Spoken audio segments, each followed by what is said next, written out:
The Asian leg of the 2023 championship started with a bang as MotoGP touched down at Bud International Circuit for the very first time before a wet, wild and wonderful return to Motegi came a week later.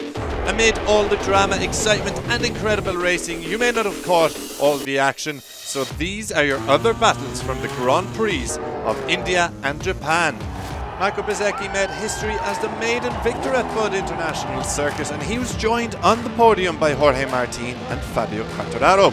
Outside the podium places, Joan Mir had the best weekend of his Repsol Honda career to date. The 2020 world champion found himself making moves on his successor to the throne in the early stages, with Quartararo taking the win in this one. The Majorcan also fought with KTM's Brad Binder for much of the race, and despite the South African beating him to the line after a wobble and running it wide, P5 certainly capped off a positive weekend for the number 36.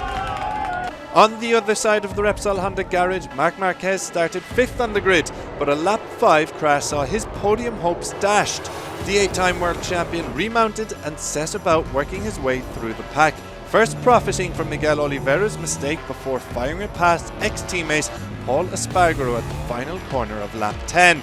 Next up was the other Crypto Data RNF rider Raul Fernandez, once again at turn 13. He then left LCR counterpart Taka Nakagami trailing in his wake, moving by the Japanese rider down the front straight. Marquez then went past Fabio Di Giannantonio for P9, with the Italian retiring from a technical issue shortly after. Having already claimed a Tissot Sprint podium, it was another strong showing from the Repsol Honda rider as he came home in 9th position. In the spirit of comebacks, we must mention Maverick Viñales, who was caught up in an opening corner incident between Aleix Espargaro and Brad Binder, which forced Top Gun wide and down to 16th. The Spaniard kept his cool, however, and his resurgence began with this overtake on Augusto Fernandez, and he took the checkered flag in 8th position.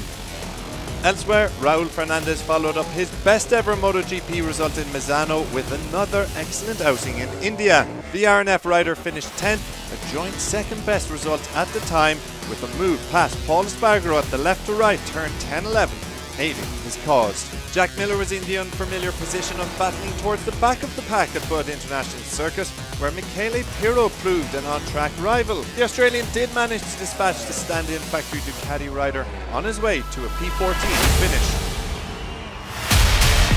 1 week later, and it was the turn of mobility resort Motegi to host a travelling MotoGP circus. Rain played a central role in the drama, and the Japanese GP threw up an absolute thriller.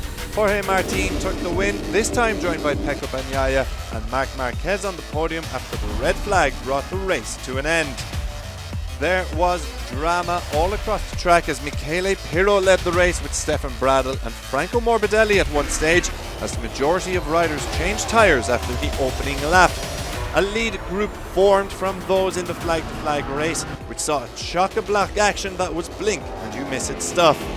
That was true all across the circuit, and away from the front runners, there was an enthralling battle for 7th between Jack Miller and Joan Mir breaking out. It began on lap 7 when the KTM rider went through, but the number 36 responded one lap later before he was pegged back again.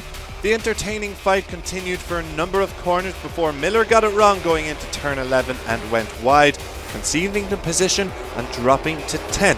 However, Miller may have lost the battle, but he won the war as he bounced back for a 6th place finish, while Mir finished in P12 after suffering issues with his visor, causing him to fall down the pecking order, leaving him visibly frustrated in pit lane.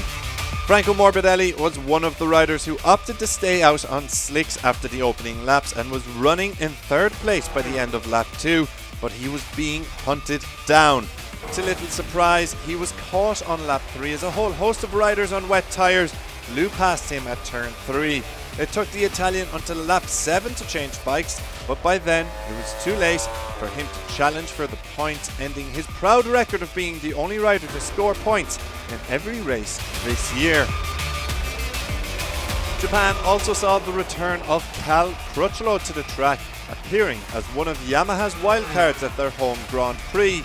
It proved a fruitful return too, as the Brit banked some points after finishing ahead of Stefan Bradl for 14th. Having had time to draw breath from a superb doubleheader, the show goes on.